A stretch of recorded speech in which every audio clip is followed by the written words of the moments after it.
The Mark V Toyota Supra was revealed last week in Detroit. It's a car that has been 17 years in the making, so the hype was at an all-time high. However, once the car was revealed, people were not impressed with Toyota's final product.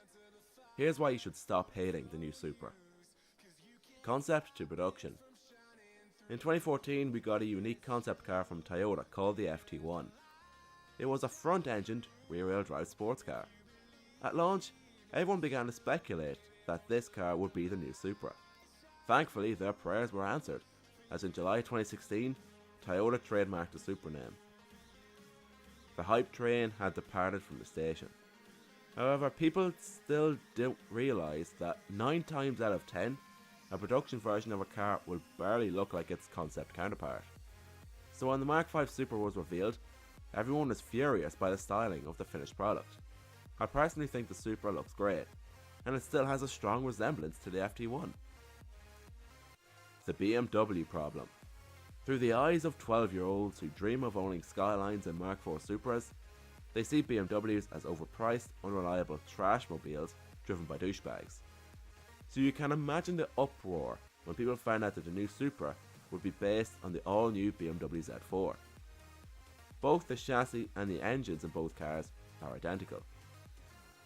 At first, this sounds weird, but on close inspection, you need to realise that this could be a recipe for greatness. Firstly, Toyota's recent partnership with other brands has been very successful. Just look at the Toyota Subaru-backed GT86. And secondly, you need to realise that twin-turbo inline-6 engines are BMW's niche. They know how to make a good engine, which is both reliable and tuner-friendly. A fine example is the BMW N54 engine, which, like the 2JZ, is 3 litres, a straight 6, and twin-turbocharged. Hell, the N54 is so good that it's described as the modern-day 2JZ, and best of all, Toyota and BMW haven't spoken to one another for over 5 years, meaning that both brands can do whatever they want. So realistically, these cars may be the same, but most likely they will be different. A manual option is possible. At launch, Supra fanboys were left in pieces when they heard that the Mark V Supra will only be available in an 8-speed automatic. Now, I will admit I was slightly disappointed, but I wasn't completely turned off by it. However, there is hope, as chief engineer of the Mark V Supra said in an interview with Road & Track that a manual gearbox is technically possible. The only issue is why. He stated that it purely depends on the reaction of the market.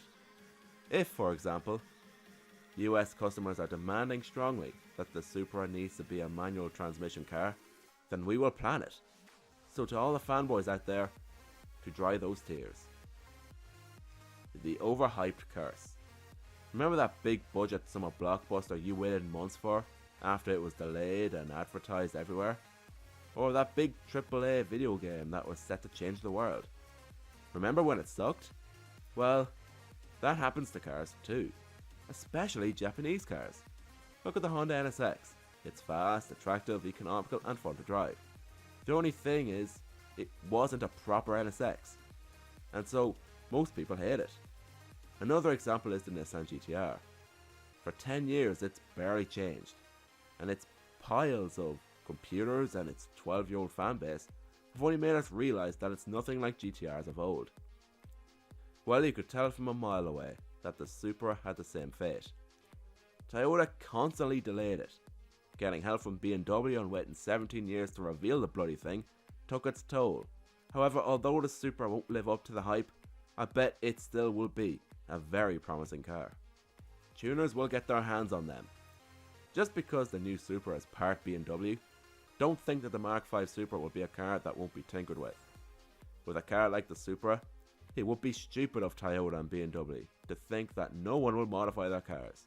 Both brands already are very common with tuning to begin with, so when you actually think about it, getting mods and parts will be much easier and broader.